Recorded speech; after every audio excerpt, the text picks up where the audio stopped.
محترم नाज़रीन, अस्सलामु अलैकुम वरहमतुल्लाहि वबरकातुह। मैं ज़ुबैर हाशमी फ़रमान ए इलाही में आप सभी का दिल की गहराइयों से खैर मक़दम करता हूँ। नाज़रीन, कल हमने सूरह निसा की आखिरी आयतें यानी 163 से 177 तक तिलावत और उसका तर्जमा सुना। आज हम इस प्रोग्राम में सूरह माइदा शुरू करने जा रहे हैं। इस सूरह का नाम माइदा रखने की वजह यह है कि वाक़या ये हुआ कि एक मरतबा हज़रत ईसा अलैहिस्सलाम के पास आपके कुछ असहाब आए और ये कहने लगे कि ऐ ईसा अलैहिस्सलाम, आप अल्लाह सुब्हानहु व तआला से ये दुआ कीजिए कि वो हमारे लिए जन्नत से एक दस्तरखान को नाजिल फरमाए। तो हज़रत ईसा अलैहिस्सलाम ने अल्लाह सुब्हानहु व तआला से ये दुआ की कि ऐ मौला, तू जन्नत से हमारे लिए एक दस्तरखान को नाजिल फरमा जो हमारी अगली और पिछली उम्मतों के लिए ईद और ख़ुशी का मौका फराहम हो जाए। तो अल्लाह सुब्हानहु व तआला ने आपकी दुआ को कबूल फरमाया और जन्नत से दस्तरखान को नाजिल किया। तो इस सूरह में दस्तरखान का जिक्र किया गया और ईद व खुशी का भी जिक्र किया, इसलिए इस सूरह का नाम माइदा रखा गया है।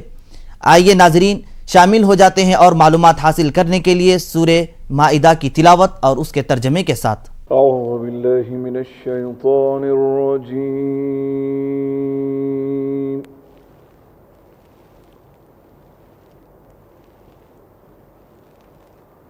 बिस्मिल्लाहिर रहमानिर रहीम।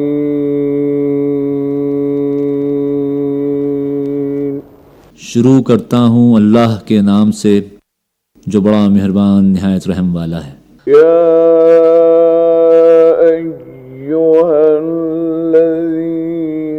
आमनू औफू बिल-उक़ूद।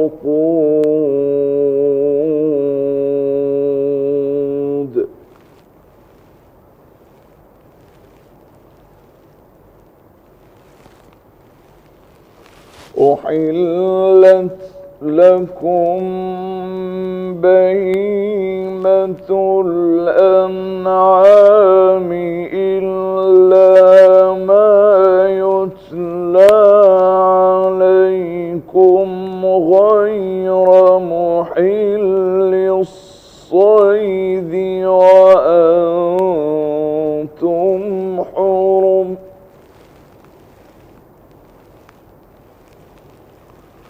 इन्नल्लाह यहकुमु मा युरीद। ऐ लोगो जो ईमान लाए हो, बंदिशों की पूरी पाबंदी करो।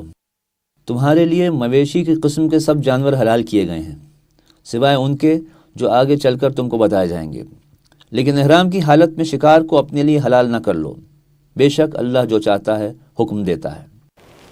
या अय्युहल्लज़ीना आमनू ला तुहिल्लू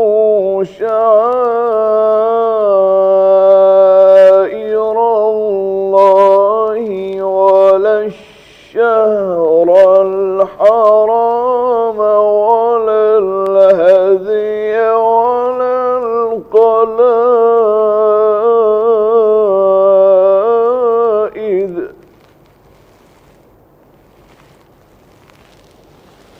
वलल हदिय वलल क़लाइद वला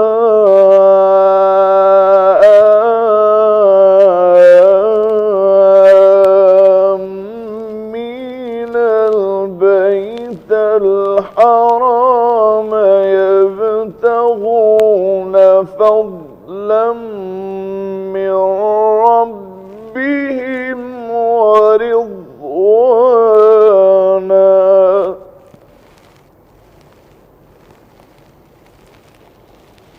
وَإِذَا حَلَلْتُمْ فَاصْطَادُوا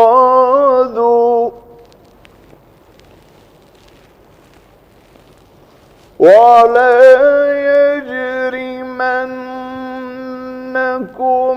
شَنَآنُ قَوْمٍ أَنْ صَدُّوكُمْ عَنِ الْمَسْجِدِ المسجد الحرام أن تعتدوا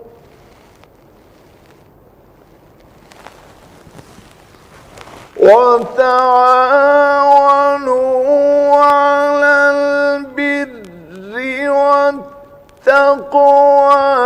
ولا تعاونوا على الإثم والعدوان واتقوا الله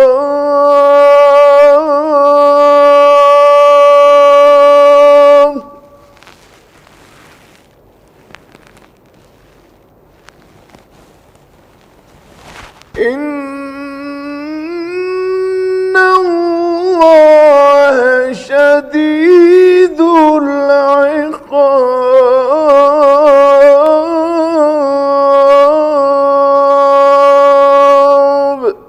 اے لوگو جو ایمان لائے ہو، خدا پرستی کی نشانیوں کو بے حرمت نہ کرو، حرام مہینوں میں سے کسی کو حلال نہ کر لو، قربانی کے جانوروں پر دست درازی نہ کرو، ان جانوروں پر ہاتھ نہ ڈالو جن کی گردنوں میں نظر خدابندی کی علامت کے طور پر پٹے پڑے ہوئے ہوں، نہ ان لوگوں کو چھیڑو جو اپنے رب کے فضل اور اس کی خوشنودی کی تلاش میں مقام محترم یعنی کعبہ کی طرف جا رہے ہوں۔ ہاں، جب احرام کی حالت ختم ہو جائے تو شکار کر سکتے ہو۔ اور دیکھو، ایک گروہ نے جو تمہارے لیے مسجد حرام کا راستہ بند کر دیا ہے تو اس پر تمہارا غصہ تمہیں اتنا مشتعل نہ کر دے کہ تم بھی ان کے مقابلے میں ناروا زیادتیاں کرنے لگو۔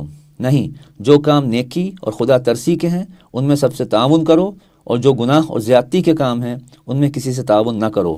اللہ سے ڈرو، اس کی سزا بہت سخت ہے۔ سورہ مائدہ کی تلاوت اور اس کا ترجمہ جاری رہے گا۔ ہم لوٹ کر آتے ہیں ایک چھوٹے سے وقفے کے بعد۔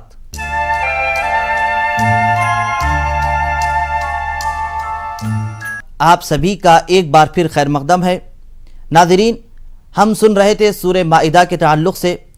یہ سورہ مدینہ طیبہ میں نازل ہوا، یعنی حضور نبی کریم صلی اللہ علیہ وسلم جب مکہ مکرمہ سے ہجرت فرما کر روانہ ہوئے تو اس کے بعد یہ سورہ مبارکہ کو اللہ سبحانہ وتعالی نے حضور نبی کریم صلی اللہ علیہ وسلم پر نازل کیا، اور ان میں ان تمام مسائل اور ان تمام احکامات کو بیان کیا گیا جو اس وقت ضرورت تھی۔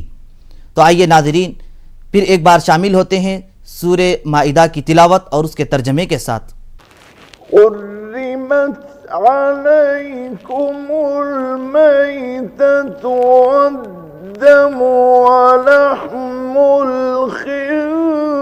الخنزير وما أهل لغير الله به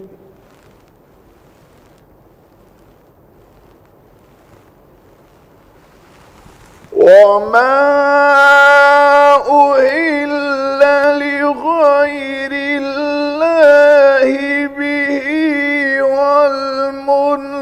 والمنخنقة والموقوذة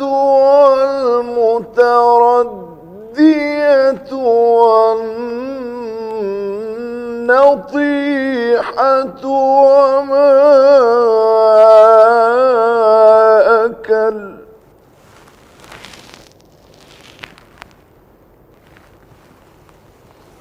وما أكل السبع إلا ما ذكيتم وما ذبح على النصب وأن تستقسموا بالأزلام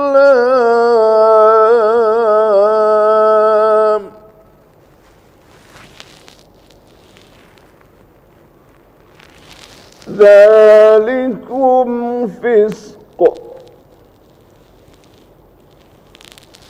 اليوم يئس الذين كفروا من دينكم فلا تخشوهم واخشون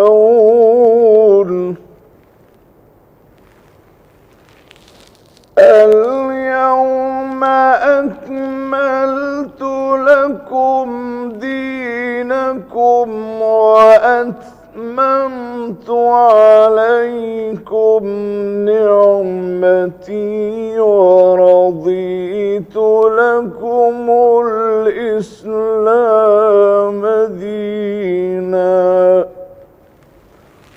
فمن اضطر في مخمصة غير متجانف لإثم فإن الله غفور رحيم۔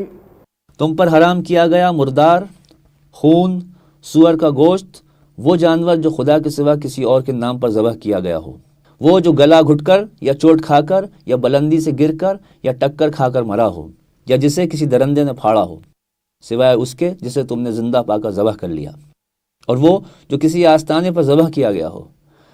نیز یہ بھی تمہارے لیے ناجائز ہے کہ پانسوں کے ذریعے سے اپنی قسمت معلوم کرو۔ یہ سب افعال فسق ہیں۔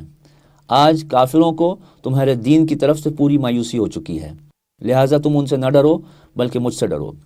آج میں نے تمہارے دین کو تمہارے لیے مکمل کر دیا ہے اور اپنی نعمت تم پر تمام کر دی ہے، اور تمہارے لیے اسلام کو تمہارے دین کی حیثیت سے قبول کر لیا ہے، لہٰذا حرام و حلال کی جو قیود تم پر عائد کر دی گئی ہیں ان کی پابندی کرو۔ البتہ جو شخص بھوک سے مجبور ہو کر ان میں سے کوئی چیز کھا لے بغیر اس کے کہ گناہ کی طرف اس کا میلان ہو، تو بے شک اللہ معاف کرنے والا اور رحم فرمانے والا ہے۔ يسألونك ماذا أحل لهم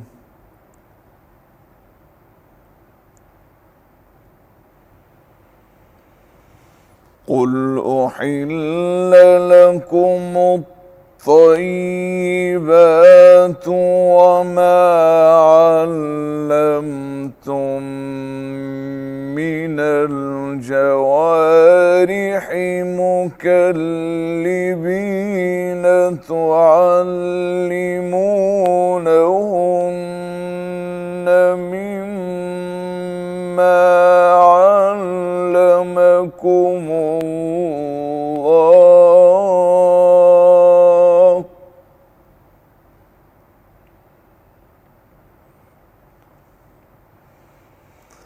فكلوا مما أمسكنا عليكم واذكروا اسم الله عليه واتقوا الله إن الله سريع الحساب۔ لوگ پوچھتے ہیں کہ ان کے لیے کیا حلال کیا گیا ہے؟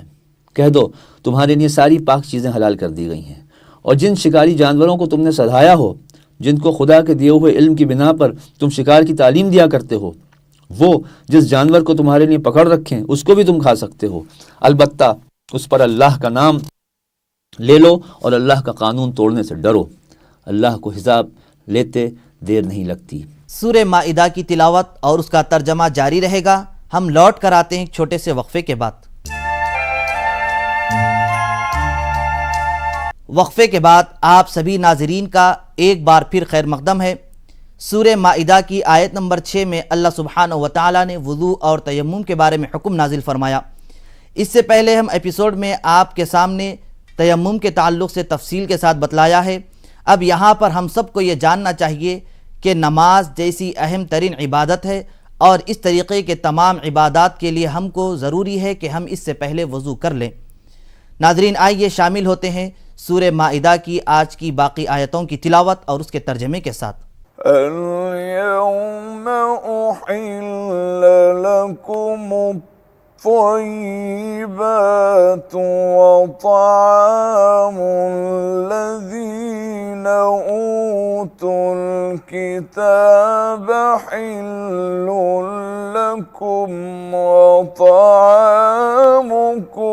حل لهم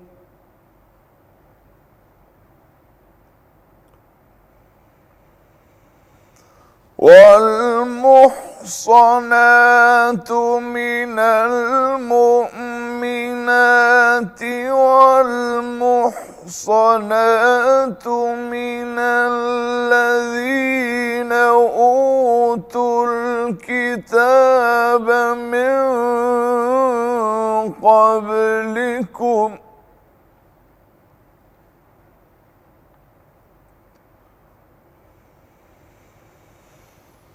أوتوا الكتاب من قبلكم إذا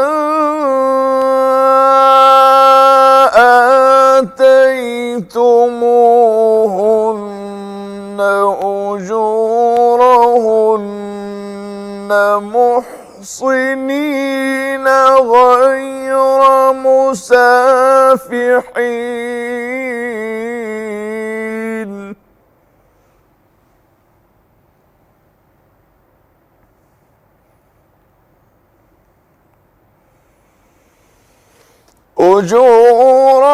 أجورهن محصنين غير مسافحين ولا متخذي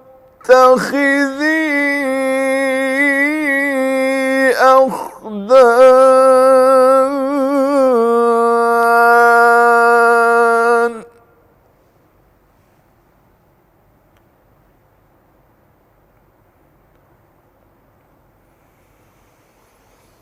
ومن يكفر بالإيمان فقد حبط عمله وهو في الآخرة من الخاسرين.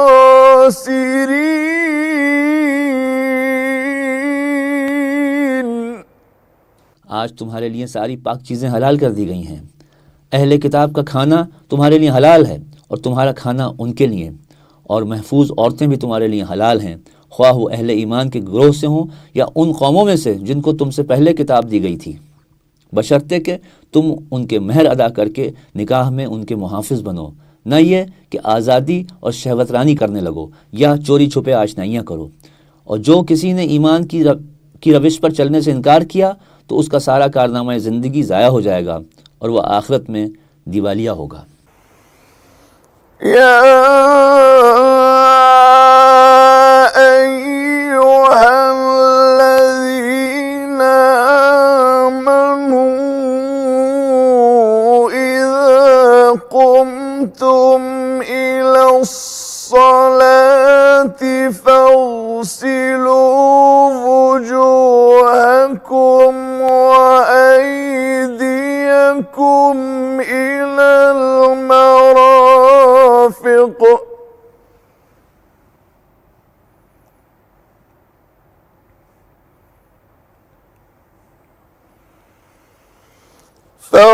فاغسلوا وجوهكم وأيديكم إلى المرافق وامسحوا برؤوسكم وأرجلكم إلى الكعبين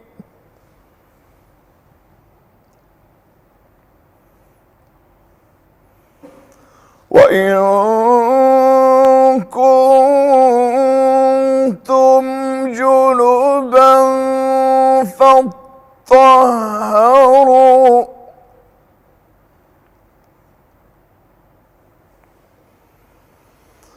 وإن كنتم مرضى أو على سفر أو جاء أحد منكم من الغائط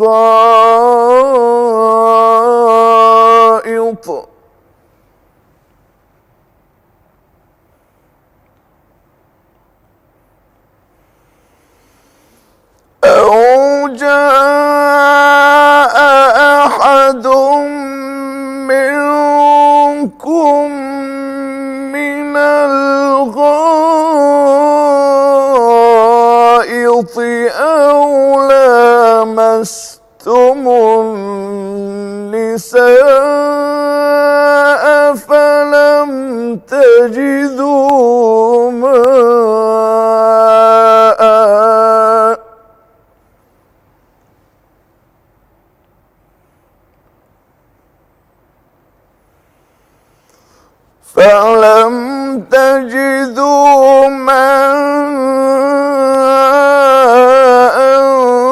فتيمموا صعيدا طيبا فامسحوا بوجوهكم وأيديكم منه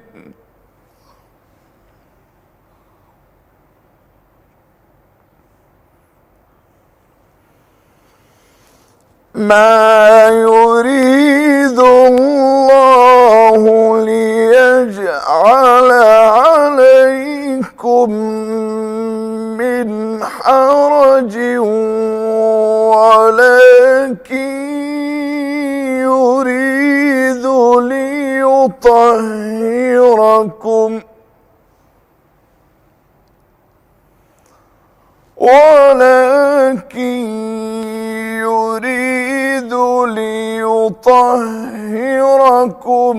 وليتم نعمته عليكم لعلكم تشكرون۔ اے لوگو جو ایمان لائے ہو، جب تم نماز کے لیے اٹھو تو چاہیے کہ اپنے منہ اور ہاتھ کوہنیوں تک دھو لو، سروں پر ہاتھ پھیر لو اور پاؤں ٹخنوں تک دھو لیا کرو۔ اگر جنابت کی حالت میں ہو تو نہا کر پاک ہو جاؤ۔ اگر بیمار ہو یا سفر کی حالت میں ہو تو یا تم میں سے کوئی شخص رفع حاجت کر کے آئے یا تم نے عورتوں کو ہاتھ لگایا ہو اور پانی نہ ملے تو پاک مٹی سے کام لو، بس اس پر ہاتھ مار کر اپنے منہ اور ہاتھوں پر پھیر لیا کرو۔ اللہ تم پر زندگی کو تنگ نہیں کرنا چاہتا، مگر وہ چاہتا ہے کہ تمہیں پاک کرے اور اپنی نعمت تم پر پوری کرے، شاید کہ تم شکر گزار بن جاؤ۔ واذكروا نعمة الله عليكم وميثاقه الذي واثقكم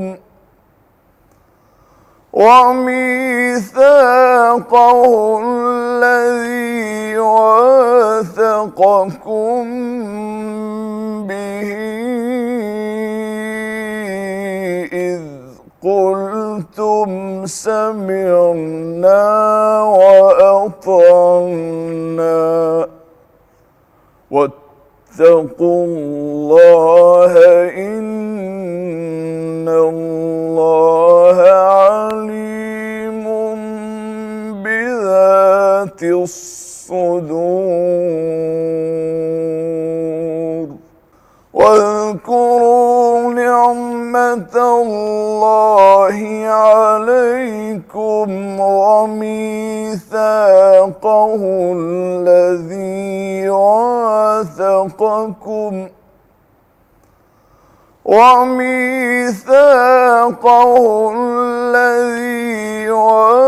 واثقكم به إذ قلتم سمعنا وأطعنا واتقوا الله إن الله عليم بذات الصدور۔ صدق الله العظيم۔ اللہ نے تم کو جو نعمت عطا کی ہے اس کا خیال رکھو اور اس پختہ عہد و پیمان کو نہ بھولو جو اس نے تم سے لیا ہے، یعنی تمہارا یہ قول کہ ہم نے سنا اور اطاعت قبول کی۔ اللہ سے ڈرو، اللہ دلوں کے راز تک جانتا ہے۔ اللہ سبحانہ و تعالیٰ سے دعا ہے کہ ہم تمام کو سورہ مائدہ کے احکامات سننے، سمجھنے اور اس پر عمل کرنے کی توفیق نصیب فرمائے۔ انشاءاللہ کل دوبارہ اسی وقت سورہ مائدہ کی تلاوت اور اس کے ترجمے کے ساتھ حاضر رہیں گے۔ تب تک کے لیے ہمیں اور ہماری پوری ٹیم کو اجازت دیں۔ خدا حافظ۔